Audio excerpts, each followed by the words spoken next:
좋아요와 구독하기 사랑합니다. 네, 안녕하십니까. 2018년 5월 15일 스승의 날이죠. 네, 고품격 부동산 방송 부동산 별별스타 지금부터 시작해 보겠습니다.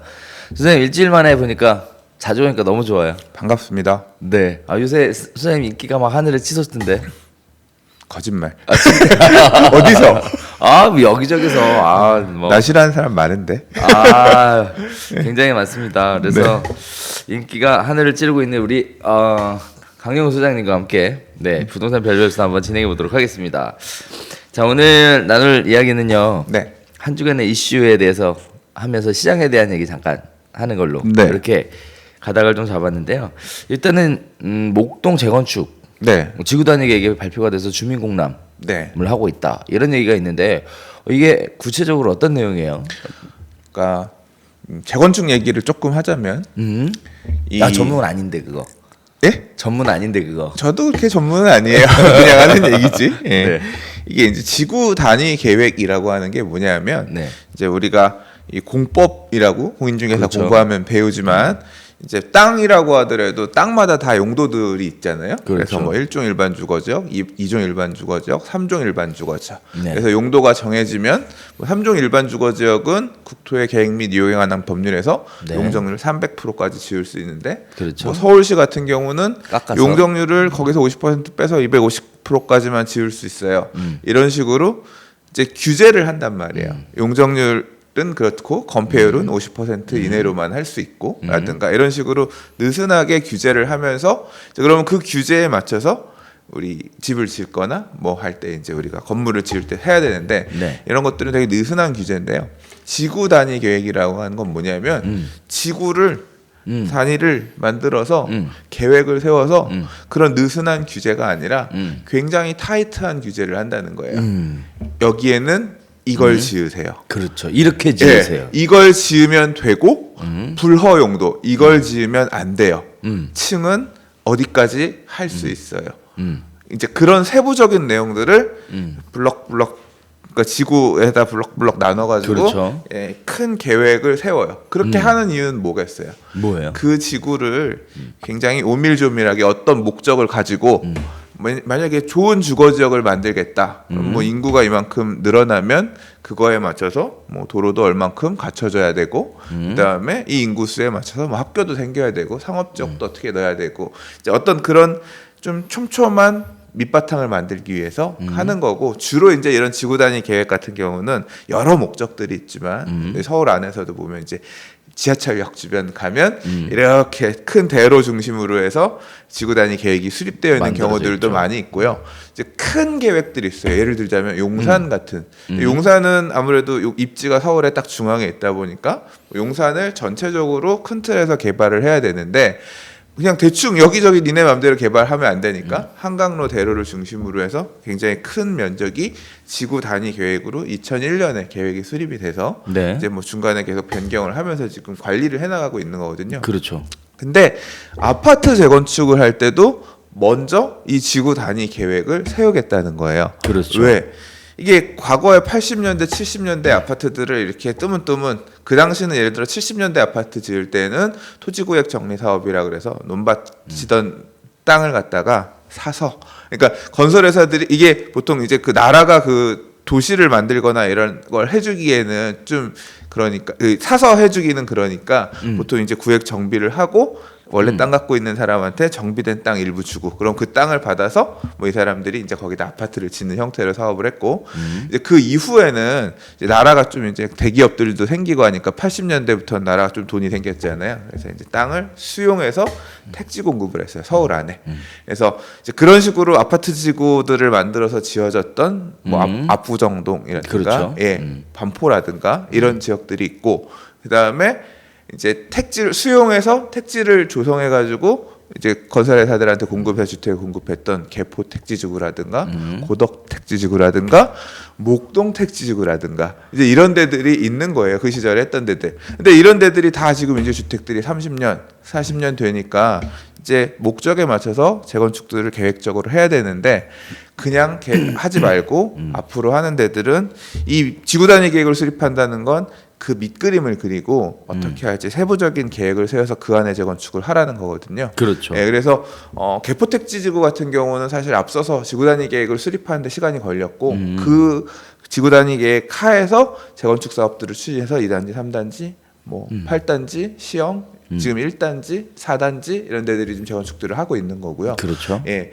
이제 다른 데들도 이제 서울시에서 니네 지구단위 계획 먼저 수립하고 그 이후에 왜냐하면 실컷 재건축 계획 수립했는데 지구단위 계획에서 하고 있는 방향하고 내용이 바뀌면 지구단위 계획은 굉장히 강제하는 내용이기 때문에 할 수가 없잖아요. 그래서 이 지구단위 계획을 세우고 그 다음 단계로 가기 위해서 지금 하고 있어요. 그래서 압구정 지구단위 계획도 기다리고 있는 상황이고. 그렇죠. 예. 이제 이번에는 그 목동. 80년대 사안택지지구 서울 안에 택지지구라고 할 수 있는 목동이 요번에 이제 양천구청에서 지구단위 계획을 수립해서 이대로 우리는 한번 밑그림을 그려볼래요. 네. 라고 공람을 이제 주민들 상대로 하기 시작한 거예요. 그렇죠. 아, 지구단위 계획 하나 물어봤다가 아주 그냥 도시계의 역사가 다 나오네 아주. 자 일단 그렇습니다. 네, 맞아요. 선생님 얘기하신 것처럼 선계획하고 후계 발해라 라는 얘기고 체계적이고 계획적으로 개발해라 뭐 이런 의미를 갖고 있죠. 그렇게 얘기하면 네. 이해를 무슨 소리지? 그럼 이해 못해. 정리하라. 정리. 오케이. 그래서 강소장님이 얘기했던 거는요, 뭐 택촉법 얘기 나왔고 주택법 얘기 나왔고 도시개발법 얘기 나왔고 지금 나온 거 다 나왔어요 지금. 이거를 다 풀어 설명하자면 밤새서 특강 한번 잡으셔야겠는데요. 저는 특강할 깜냥은 안 되고요. 네. 그런데 지구단위 계획을 왜 구청에서 잡을까요? 이제 구청에 수립해서 서울시에 이게 심의를 처음일까요? 올리는 거죠. 처음일까요? 지구단위 계획이? 모르겠어요, 그거는. 말 나왔으면 얘기해줘야지. 지구단위 계획이 처음일까? 이 내용이요?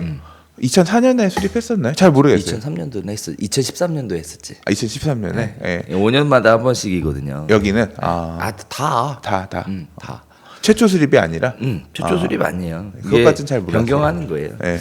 처음에 이제 만들어졌던 것들이 5년 지나면 기한이 다 하잖아요. 그럼 거기에 따라서 이제 수정해가지고 하는데 천 밑그림은 그려주는데 이제 타이트하게 그려주는 데들도 있고 좀 느슨하게 그려주는 데도 있는데 변경 가능성은 있더라고요. 제가 여기다가 시행 한번 해보려고 네. 갔다가 네. 구청에서 해준다 그랬는데 경기가 안 좋아서 못했거든요. 잘 알고 있습니다. 네. 근데 아무튼 이번에 나온 내용 보니까 결국 이제 3종조, 그러니까 결국 용적률 얼마 줄 거냐, 용적률이 결국 재건축 사업의 수익성하고 직결되는 부분이고, 그렇죠. 예, 이제 더 줄 거냐 말 거냐에 대한 문제인데 일단 올리는 안은 뭐, 그러니까 1, 2, 3단지, 그다음에 4단지, 14단지까지 차이인데 1, 2, 3단지도 뭐 3종 일반 주거지역 달라고 뭐 그런 식으로 맞아요. 요청을 해서 넣었다고 하더라고요. 맞아요. 그래서 지구단위 계획이 이제 까탈스럽게 구는 만큼 인센티브를 주는데 목동 같은 경우에는 지금 종상향 얘기가 나오는 것 같아요. 종상향 하는 안으로 그러니까 냈다고 말이에요. 하더라고요. 이게 쉽지 않은 건데 어쨌든 종상향식 계획하고 있는 지구단위 계획 목동 시장에 굉장히 영향을 미칠 거는 같은데 이제 기사들 보면 얘기가 나오는 게 그거잖아요. 안전진단하고는 별개라 그렇죠. 큰 영향을 미치겠느냐. 근데 뭐 이런 식의 얘기들 일단은 많이 기본적으로 받을 건 받고 시작하는 게 좋죠. 사업이 어떻게 뭐 안전진단을 빡빡하게 해서 당장 재건축을 못 한다고 하더라도 또 재건축 부담금의 이슈가 있다고 하더라도 일단 용적률 300% 받아놓고 나 그냥 250만 할래는 내 선택인 건데 너 250밖에 안 돼라고 하면 300을 주세요. 나중에 요청하는 거하고는 다른 문제니까 기왕이면 많이 받고 시작하는 게 좋겠죠. 그렇군요. 시점으로는 지금 받는 게 좋을까요? 나중에 받는 게 더 좋지 않나? 받아놓으면 되지. 이제 언제 추진할지들은 결국 사업 추진 주체들인 조합에서 키를 들고 있잖아요. 정밀 안전진단 넣고 뭐 갈지 말지는. 그렇죠.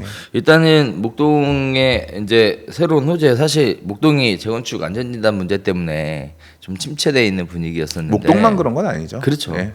침체돼 있는 분위기였는데 지구단위에게 주민공람을 통해서 종상향 얘기 나오고 뭐 하면서 관심을 또 새롭게 받는 단기적으로 그런 바람이 조금 불 수도 있을 거다라고는 생각합니다. 네. 뭐 원하는 방향대로 일단 밑그림을 되게 잘 받는다고 하면 관심 있었던 사람들 입장에서는 그렇죠. 그렇죠. 수요 유인이 될 수도 있겠죠. 그렇지만 이제 우리 시청자분들한테 이제 하나 정리를 해드리자면 지구단위 계획이 만들어졌다고 해도 도시및 지구환경법에 의한 그 재건축에 관련된 법률 적용을 또 받기 때문에 사업 추진은 별개라는 거. 그렇죠. 모든 법을 적용해서 아파트를 짓는 거니까. 그렇죠. 네. 그래서 그렇게 생각하시면 될 것 같습니다. 네.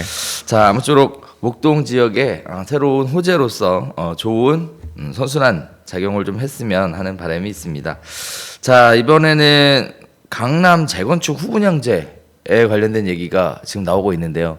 대치동 쌍용 2차 아파트를 대우건설에서 후분양제로 제안서를 넣었다고 이런 얘기들이 나오고 있어요. 이 후분양제로 가면 좀 어려워지는 거 아닌가요? 사업 자체가?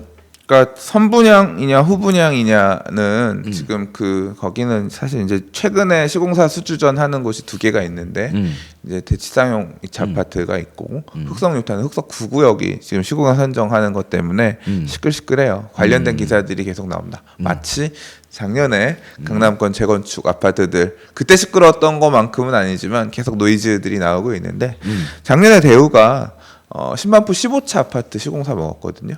예, 그거 할 때도 후분양제 하겠다 얘기해서 아마 된 걸로 알고 있어요. 아, 그러니까 후분양제를 하기 위해서 필요한 건 뭐냐면 결국 자금 조달이에요. 자금 조달이죠. 예, 그러니까 아파트를 짓기 위해서 조합원들 이주 내보내고 원래는 일반 분양 얼른 해서 분양 계약자들로부터 분양 대금 받아가지고 그 돈으로 이제 져야 되는데 분양을 후분양하겠다고 얘기한 거는 적어도 공기가 뭐 2년이든 3년이든 보통 이제 분양하고 이주부터 시작해서 계산하면 적어도 한 2, 3년 이후에 이제 일반 분양을 한다는 얘기잖아요. 그 이후부터 대금을 받겠다라고 하는 거니까 사업을 진행하는 과정에 발생하는 비용 일단 내가 먼저 공사비 되고 나중에 회수하겠습니다. 대출로 내가 신용으로 어느 정도 땜빵 할게요. 뭐 이제 이런 자신감인 거거든요. 예.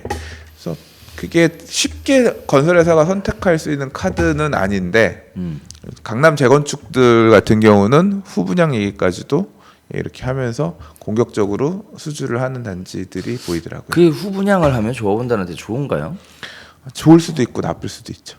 어떤 건 좋고 어떤 건 안 좋죠. 부동산 시장이 네. 나중에 가서 되게 좋아지잖아요. 그래서 선분양할 때 생각했던 분양 예상가보다 후분양할 때 더 높게 나오면 네. 그때는 조합원 입장에서는 수입이 늘어나니까 좋을 수 있겠죠. 그러니까 늘어나는 금융 비용에 비해서 분양 수입이 더 늘어난다라고 하면 그만큼 개발 이익이 커지니까 더 좋은 거고 반대로 입주할 때 갔는데 시세가 빠졌어. 그래서 뭐 예를 들자면 10억에 분양하려고 선분양하려고 그랬는데 이제 후분양할 때 가니까 주변 시세가 12억이 돼서 12억에 분양을 낼 수 있다. 2억을 더 먹는 거잖아요. 뭐 금융 비용이 예를 들어 한 5천만 원 더 늘었다고 하더라도 12억에 분양하면 1억 5천 남는 거죠. 근데 10억에 원래 선분양하려고 그랬는데 시장이 안 좋아져서 입주할 때 가니까 후분양을 하려고 가니까 8억이 됐어. 그러면 금융 비용 5천만 원 내고 분양가는 8억으로 낮춰야 되니까 2억 5천 손실이 발생하잖아요. 그럼 손해가 되는 거죠. 그래서 후분양제는 사업 시행에 대한 리스크 또는 사업 시행에 대한 이익을 사업 시행자가 전적으로 부담하게끔 돼요. 네. 그래서 이제 강 선생님 얘기를 지금 쭉 들으면서 제가 지금 뭘 하나 급하게 찾아봤는데 단어가 생각이 안 나서 통상의 경우에 네. 재개발 지역 같은 경우는 도급제로 진행을 하죠. 네. 그 다음에 재건축 같은 경우는 지분제로 네. 진행을 해요. 지분제로 하는 데도 있고 도급제도 있고 그렇죠. 물론 네. 그렇죠. 근데 대부분 통상은 이제 지분제로 하는 것이 일반화되어 있는데 대우건설 같은 경우에는 도급제 다시 얘기하면 공사하고 공사비만 받아가는 형태가 아니라 지분제로 참여를 하려고 하는 것 같은데 지분제로 참여를 하게 되면 결국은 재건축 사업에 대한 이익이 극대화가 되어야 대우건설의 이익도 극대화가 될 수 있다는 얘기거든요. 그렇게 보면 후분양제를 선택한다라는 얘기는 크게 두 가지 측면을 생각해 볼 수 있는데 하나는 지금 현재 선분양으로 해서 분양을 했을 때 분양의 결과가 크게 예상했던 것보다 좋지 않을 수도 있다. 여러 가지 규제 문제 때문에 이런 식의 생각도 깔려 있는 것 같고 또 한편으로는 공격적으로 이거를 유치를 해서 어차피 시간이 지나면 가격이라는 게 상승을 하게 돼 있으니까 공사가 끝날 때쯤이면 현재 시점보다 더 가격이 많이 오를 것이다 라고 생각을 해서 후분양으로 하는 이렇게 공격적인 마케팅을 공격적으로 수주전을 뛰는 것도 있는데요. 그런 거일 수도 있을 것 같아요. 예, 그러니까 그 공동시행 방식이라 그래서 지금 사실 반포 1, 2, 4주구나 이런 데도 공동시행 방식으로 간 걸로 알아요. 그러니까 얼마 정도의 수익을 확정 지분제 같은 경우는 그렇죠. 얼마 확정해서 수익을 줄게요. 더 이상 추가 부담금 없어요.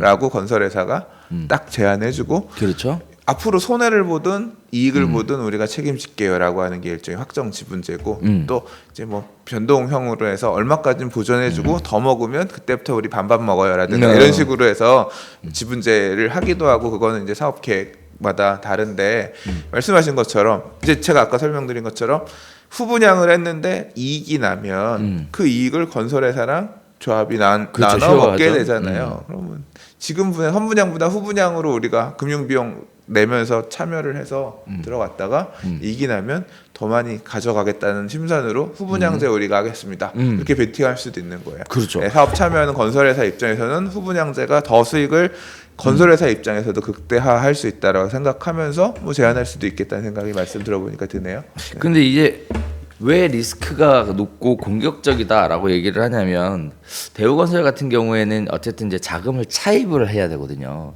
근데 사실 이제 많은 분들이 이제 생각하는 것 중에 하나가 사업을 하다 보면 이제 이주비도 주고 뭐 돈을 내보내도 줘야 되잖아요. 그런데 조합을 뭘 믿고 나라에서 이렇게 아니 그러니까 은행에서 이렇게 네, 많이 돈을 내겠어요. 결국은 PF 대출 받는 건데 받아서 내는 건데 통상의 경우에 그렇게 되면 시공사에서 지급보증이라는 공증을 쓰게 됩니다. 거기에 따라서 시공사를 1군을 선택하는 이유가 뭐냐면 좋은 시공사를 선택을 하면 이자율 싸게 자금을 땡겨갈 수 있고 안 좋은 2군, 3군 시공사를 선택하면 이제 비싼 가격에 이자를 땡겨 갖고 와야 되는데 대우건설 같은 경우에는 지금 이렇게 보증을 서서 이주비 대출을 시공사가 보증을 서서 땡겨 갖고 오는 거라 이게 채무로 잡히거든요. 그러다 보면 시공사 입장에서는 굉장히 리스크가 커요. 뭐 잘못해서 무슨 뭐 사업이 뭐 물론 망하거나 뭐 그런 경우는 없겠지만 계속 이제 부채로 안고 가다 보니까 여러 가지 경영적 공시라든지 공시 문제라든지 주가에 미치는 영향이라든지 뭐 여러 가지 안 좋을 수도 있는데도 불구하고 근데 제한적으로 쓸 수밖에 없고요. 사실 뭐 앞으로 강남의 재건축 수주가 몇 개나 있겠어요. 이제 사실 거의 끝났잖아요. 이제 그렇죠, 거의 그렇죠. 지금 앞으로 시공사 선정하고 할 만한 단지들이 그리 많지 안 남았기 때문에 결국 건설회사들 입장에서는 앞으로 우리가 지어야 되는 몇 안 되는 수익 낼 수 있는 사업장들이라고 보니까 더 그렇게 거의 막바지 할 수도 있겠네요. 베팅하는 거 아닌가 싶어요. 이렇게 강남의 후분양제에 대한 얘기들이 나오게 되면 뭐 얼마 남지는 않았지만 뭐 추가적으로 진행될 수 있는 재건축 단지들은 그래도 꽤 되잖아요. 이런데도 영향을 받을 수 있겠어요. 어떻게 되겠어요? 안전진단 기준 강화되면서 사업이 갈지 안 갈지가 지금 아리까리한데, 그러니까 그런 판단도 하고 있겠죠. 다른 데들은 추진하고 싶어도 재건축 부담금 이슈도 있지만 일단 그 안전진단 문제 때문에 당장 시공사 선정까지 오려면 시간이 좀 필요하겠다. 뭐 이제 그런 생각도 있을 수 있을 것 같아요. 예. 이거 지금 그리고 사실 여기 후분양제는 민간에서 자발적으로 결정하는 후분양제 얘기고요. 요새 이제 최근에 어제 그제 나왔던 기사 중에 어떤 게 있냐면 후분양제를 아마 6월 말 정도 이번 달 말 6월 말 정도에 국토부에서 후분양제 어떤 식으로 도입할 건지 공공 부분에 어떻게 도입하고 민간 부분에 후분양제 어떻게 인센티브 줄 건지에 대한 장기 뭐 2023년까지인가 주택 공급 로드맵 뭐 발표하면서 후분양제에 대한 언급을 한다 그래서 공공은 어떻게 후분양제를 갈 거냐 공공주택 분양에 있어서는 민간주택은 어떤 식으로 인센티브를 받을 거냐 만약에 받을 게 있다라고 하면 재개발 재건축 쪽에서도 후분양제 택하면서 인센티브 받을 게 있는지 등에 따라서 어떤 발표가 있을지 되게 궁금하고 기대되는 부분이 있어요. 맞아요. 그래서 뭐 분양 원가 얘기도 나오고 분양가를 낮출 수 있다는 얘기도 나오고. 근데 전 개인적으로 이 기사를 통해서 관심 갖고 있는 부분이 뭐냐면 선분양을 하게 되면 결국은 자금을 빨리 들어오잖아요. 그래서 리스크를 줄여나갈 수 있는데 후분양으로 가게 되면 그거를 그냥 대출에 대한 채권을 그냥 갖고 있진 않거든요, 은행에서. 전 개인적으로 유동화 시장이 좀 더 커지지 않을까라는 생각이 좀 들어요. 자금 유동화 시장 쪽에. 제가 요새 관심 갖고 있는 영역이라서. 네. 내가 살 수 없는 물건에 관심이 없어요. 제가 요새 네. 할 수 있는 방법들을 좀 찾아냈어요. 찾아내서 개인적으로는 이 유동화 시장을 어떻게 하면 소액으로 안정적으로 투자할 수 있는지에 대해서 지금 집중적으로 파고 있는데 아주 전문가들이랑 같이 일을 좀 하고 파이팅입니다. 있거든요. 20년 넘으신 분들이랑 같이 어제도 미팅을 했는데 괜찮은 시장이긴 하더라고요. 어쨌든 그런 부분까지 생각을 좀 해봐야 될 것 같은데 제가 이게 왜 관심이 있었던 영역이었냐면 제가 이제 관심 갖고 있었던 영역 중에 이제 모 뉴타운이 있잖아요. 그 뉴타운에 재개발 사업이 진행이 되는데 모 조합만 이거를 유동화 시켜 버렸더라고요. 네. 대출을. 그래가지고 이자 부분에 대한 리스크를 확 줄인 거죠. 유동화를 시켜가지고. 그래서 사업을 추진했는데 궁극적으로 그 혜택이 조합원들한테 돌아간지는 잘 모르겠어요. 어쨌든 이런 유동화에 대한 부분들도 사업을 하시는 분들은 굉장히 관심 갖고 있는 영역이니까 한번 잘 살펴보시면 좋을 것 같습니다. 어쨌든 소장님 얘기 굉장히 의미 있는 얘기도 참 많이 해주셨는데 부동산 시장이 앞으로 어떻게 가는지에 대한 걸 예상해 볼 수 있는 이런 하나의 또 지표가 되지 않을까라는 생각도 되고요. 그다음에 수주전에 관련돼서도 한번 관심 있게 봐야 되는 내용인 것 같습니다. 자, 이번에는 두 가지 얘기를 한번 묶어보도록 할게요. 이제 신혼 희망타운에 대한 얘기들이 좀 있었어요.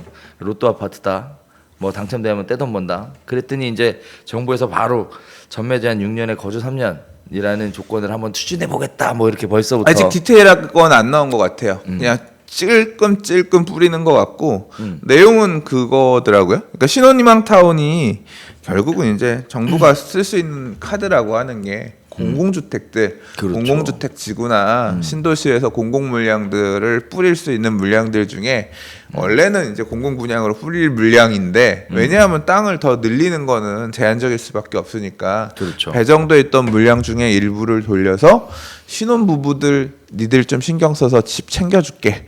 왜냐 신혼부부들 안정적으로 집 살고 우리나라의 미래인데 애들도 많이 좀 낳고 애들 보육도 좀 신경 써주고 하는 아파트 단지 안에 보육시설 이런 것도 잘 갖춰놓고 하는 신혼부부가 희망을 갖고 살 수 있는 그런 타운을 만들어줄 테니까 우리를 이뻐해줘 뭐 정책적인 뭐 이제 그런 보관이 있겠죠. 그래서 아무튼 작년에 주거복지 로드맵이라는 걸 발표하면서 처음 얘기가 나온 거예요.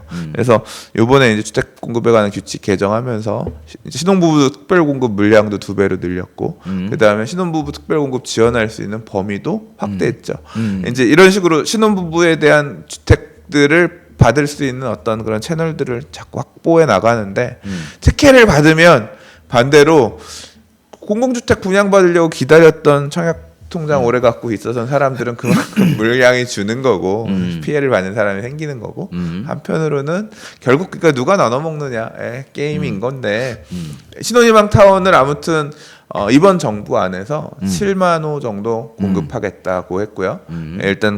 일단 당장은 3만 호 정도가 계획이 돼 있어요. 그 중에 그러니까 기존에 일단 공급하고 있는 택지들 안에서 수도권 같은 경우 한 2만 1,000호 정도 된다고 하고 어디에 들어갈 거냐 물량들 중에서 이제 유력하게 검토되는 데가 이제 수서 역세권, 수서역 주변 수서 공공지구 그다음에 이제 양재동 밑에 보면 과천 그 주암인가 그 과천 쪽 그리고 이제 과천 지식정보타운도 있고 그래서 좋은 위치의 공공주택 중에서 이 신혼희망타운 물량들이 나올 게 좀 있어요.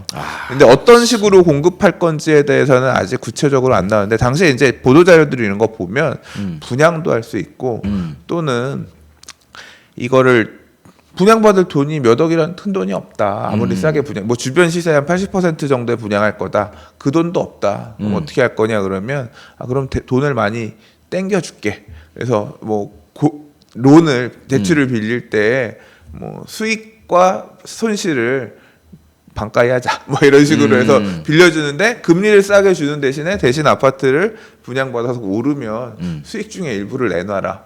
손실이 나오면 또 우리가 손실에 대해서도 감내해줄게. 옛날 반값 아파트를 대출을 좀 그렇게 정책 자금을 그런 식으로 지원해주는 형태로 뭐 이런 식의 도입하는 것도 생각해보겠다라든가 안들을 내놨는데 아직 지금 뭐 안 드리고 확정된 내용들은 아니니까 아무튼 그렇게 혜택을 주면서 신혼부부가 좀 더 적은 자본금을 가지고도 분양을 받을 수 있는 그런 기회들을 열어주겠다라는 게 핵심인 것 같아요. 근데 문제는 싸게 주면 프리미엄을 생각하고 그렇죠. 예, 투기 목적, 투자 목적, 뭐 투기인지 투자인지 잘 모르겠지만 아무튼 시세 차익 목적으로 이런 식으로 받는 사람들이 생길 건데 이런 투자를 어느 정도 차단할 수 있을 만한 장치도 덧붙여서 필요할 것 같다라고 보고 그게 이제 결국은 받을 수는 있는데 쉽게 못 판다. 파는 기간을 뭐 5년이 3년이다, 6년이다, 뭐 이런 식으로 지금 얘기를 하는 것 같습니다. 원래 공공주택지구 도입할 때도요, 네. 예, 이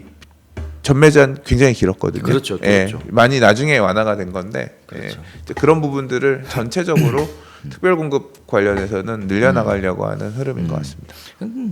일단은 신혼 부부들한테 어떤 이런 지원을 좀 해줘야 될 것 같아요. 왜 그러냐면 지금 서울시 PIR이 11.5라는 발표가 있었거든요. PIR이 뭐예요? 가구 평균 소득 대비 집값을 수치로 나타낸 건데요. 가구 평균 소득이 왜 5분위로 나눠져 있거든. 그 중에 3분위 이 사람들의 급여를 그러니까 소득을 통째로 모았을 때 몇 년 모으면 집 살 수 있냐 이걸 PIR이라고 하거든요. 네. 네, 진짜. 그래서 그러니까 돈 한 푼도 안 쓰고 매년 받는 소득 연봉을 지금 11.2요? 11.5. 11년 하고 5개월을 한 푼도 안 쓰고 모으면 집 한 채 살 수 있는 돈이 된다 그런 얘기인 거잖아요. 그렇죠. 그런 얘기예요. 아유, 네. 진짜 비싸다. 진짜 비싸죠. 네.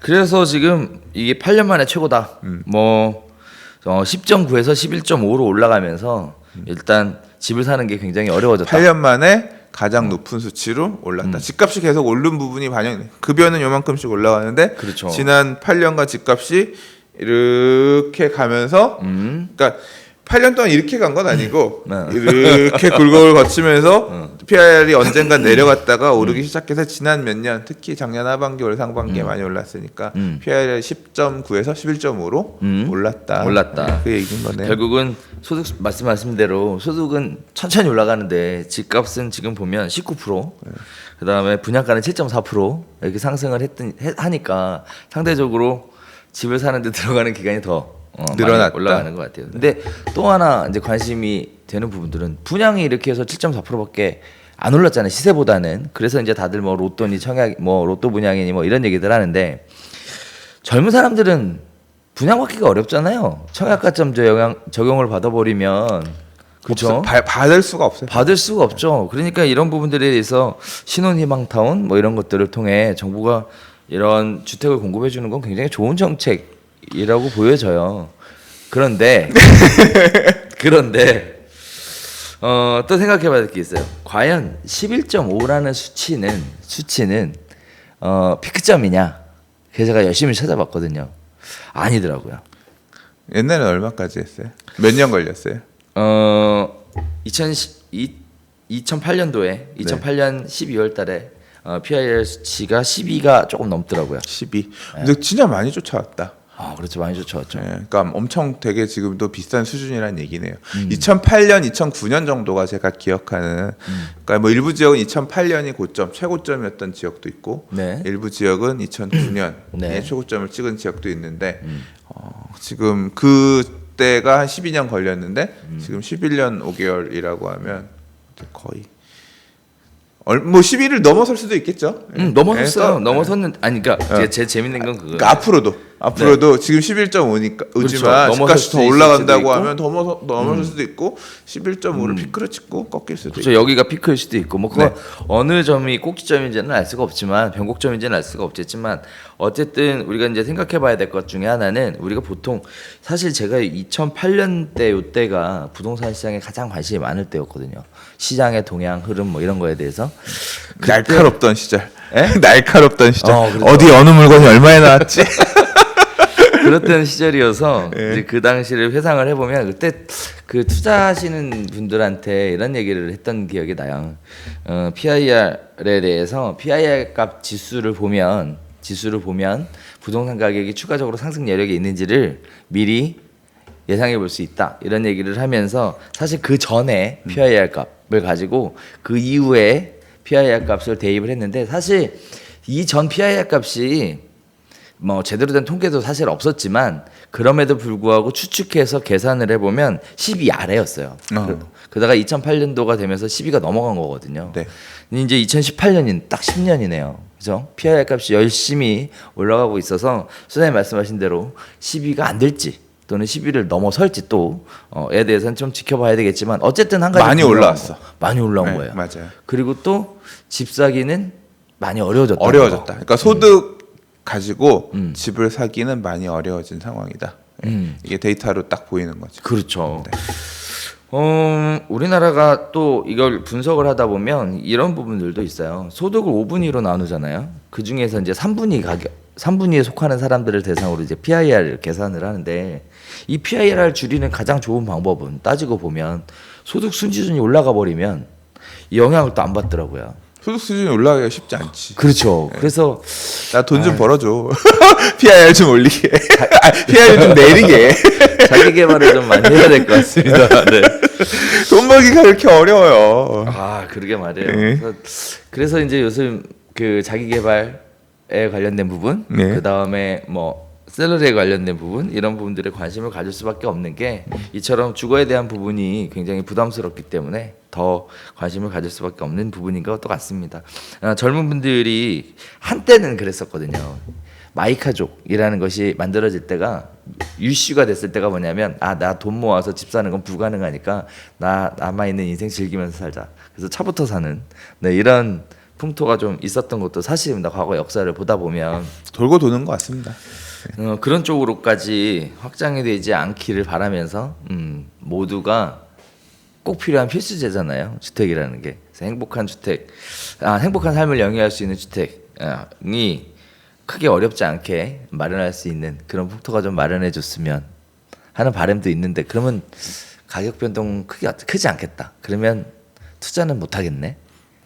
뭐 나는 그런 사회적인 어떤 뭐를 달성하기 위한 그런 사람은 아니니까 그냥 내가 행복하게 살면 되는 거고. 아우, 난 잘 모르겠어요. 근데 제가 개인적으로 주변에 젊은 분들 이렇게 만나서 얘기하다 보면 사실 그래요. 어렵긴 어렵더라고. 마음이 좀 그러긴 합니다. 그러고 보니까 소장님도 젊고 저도 젊네요. 그죠? 그러니까 이게 결국은 우리가 같이 어렵다고. 선택의 몫이고 결국은 어떤 선택을 했느냐에 따라서 다. 근데 이제 정부가 지금 주도하고 있는 어떤 청약 정책의 부동산 정책들을 보면 결국 장기 무주택자들에게는 어떻게든 집을 좀 저렴하게 주고자 공급하고자 하는 어떤 큰 방향이 있는 그 방향에 따라서 계속 가고 있잖아요. 그래서 만약에 제가 지금 무주택자였고 지금 장기 무주택으로 만약에 제가 그냥 돈만 꾸준히 모으고 있으면서 가점을 했다고 하면 애 둘에 그럼 부양가족 셋에 무주택 기간 이렇게 했다고 하면 저는 청약가점으로 되죠. 가점으로 개포 8단지를 딱 먹었으면 한 방에 몇 억을 먹을 수 있는 기회를 정부가 판을 깔아주는 셈이 된 거지. 그러니까 이거는 그 기회라고 하는 거는 알면 보이는 거고 또 상황에 따라 항상 기회는 오는 것 같아요. 지금이라도 쫓아가야 되는 거 아닌가 공포스럽기도 한데 또 저는 상승장이 있으면 하락장도 있을 거고 하락장에서는 지금과 전혀 다른 부동산 얘기들을 할 거라고 생각하거든요. 그렇죠. 고통스럽고 10억의 분양을 받으면 12억이 될 거야 13억이 될 거야 라고 투자를 해서 분양을 받았는데 입주할 때 가서 8억이 되는 모양이 나왔었어 과거에는. 그랬기 때문에 뭐 그게 안 오리란 법도 없을 수 그걸 판단을 잘해야 되는 거고 그러니까 그때는 또 내가 분양 안 받기 잘했네. 예? 전세가 또 역시 좋아 뭐 이런 생각을 할 수도 있고 한 거니까 항상 그 흐름에 따라서 잘 대처. 현명한 판단. 예, 현명한 판단을 할 수 있으면 좋겠지만 우리가 이렇게 미래를 쉽게 볼 수 없는 거니까 그때 대처하면서 행복하기를 실패하지 않기를 기도하는 수밖에 없어요. 기도하는 수밖에 없다고 생각해요. 소장님한테 어떻게 하면 현명한 판단을 하냐고 여쭤보려고 그랬더니 바로 또 말 바꾸시네. 네, 못 물어보게. 나도 몰라. 왜 내가 알면 몰라요 저도. 자, 네. 시장 상황이 이렇게 시시각각 변하고 있습니다. 네, 살아있는 생물처럼 변하는 시장에서 나에게 맞는 최선의 선택이 뭔지는 각자가 고민해봐야 되는 영원한 숙제인 것 같습니다. 자, 마지막으로 서리풀 터널이 개통을 한대요. 네, 강남권의 또 다른 호재라고 생각이 되는데 방백권의 호재겠지. 방백권의 호재. 그래서 저 개인적으로 아니 네. 사실 네. 이게 지가 단절이었거든요. 그렇죠. 네. 단절이었거든요. 서리풀 터널 개통으로 인해서 서리풀 터널이에요 이름이? 이름 그렇게 장제 터널이 아니라 서리풀 네, 터널이 서리풀 됐어요. 터널로. 아. 그 예전에는 무슨 뭐 정보사 터널, 그 다음에 뭐 아까 말씀드렸던 뭐 장제 터널. 네. 근데 지금은 서리풀 터널로. 이게 보면 우리가 테헤란로가 있잖아요. 테헤란이 어느 나라의 수도? 서울로가 어느 나라에 있다고? 아 몰라. 이란의 수도. 그래요, 맞아요. 예, 네. 이란의 수도 테헤란. 이란. 예, 그래서 이란. 서울로는 테헤란에 만들고 테헤란로를 서울. 그래서 삼성역에서부터 쭉 내려오면 강남역까지 테헤란로가 오고, 그다음에 이제 그 다음부터 강남역에서 교대. 그리고 서초역까지 가잖아요. 그 길이 쭉 이어져 오잖아요. 근데 서초역에서 딱 보면 정보사 군부대를 끼고 이렇게 쫙 돌아서 서울고등학교 가는 방향으로 꺾이거든요. 근데 그 길이 이제 직선으로 맞아요. 정보사 군부대 지하로 터널이 뚫리면서 방배동 내방역 사거리로 이어지죠. 그렇죠. 예, 그렇게 네. 되면 이 꺾이던 길이 직선으로 넘어오면서 말 그대로 그 내방역 있는 사거리, 내방역 사거리가 이수역 사거리로 오고, 그러니까 그 라인이 쭉 직선거리로 연결이 되면서 접근성이 상당 부분 개선이 됐죠. 사실 다니면 너무 불편했거든. 예, 예. 막 방배 돌아서 이렇게 가야 되고 했는데, 남부순환도로 가서 막 그래서 이랬는데 이제 그 영향이 사실 서초역 주변에도 미칠 것 같고, 이수역 또는 내방역 주변으로도 미칠 것 같고. 예. 그래서 이제 좋아질 것 벌써 같아요. 뭐 주택에 대한 부분들도 있지만 서리풀 터널 개통한다는 얘기 착공함과 동시에 그 대로변 주변으로 해서 상업부지가 가격이 많이 올랐고요. 제가 기억하기로는 내방역 주변 지구단위 계획 변경하면서 종상향 하는 안으로 뭐 했다고 서초구에서 발표했던 걸로 알고 있어요. 얼마 전에. 그래요? 예. 그래서 이제 그쪽 부분의 가격이 굉장히 많이 올랐어요. 그래서 벌써 발빠르게 대응하고 있는 그런 진짜. 회장님들도 계시고. 진짜. 저 옛날에 내방역 사거리 맨날 비 오면 물 잠기고. 그 일대가 지금도 그 침수가 걱정되는 지역이라 그래서 신축 건물 지면요 방수판 설치하도록 돼 있어요.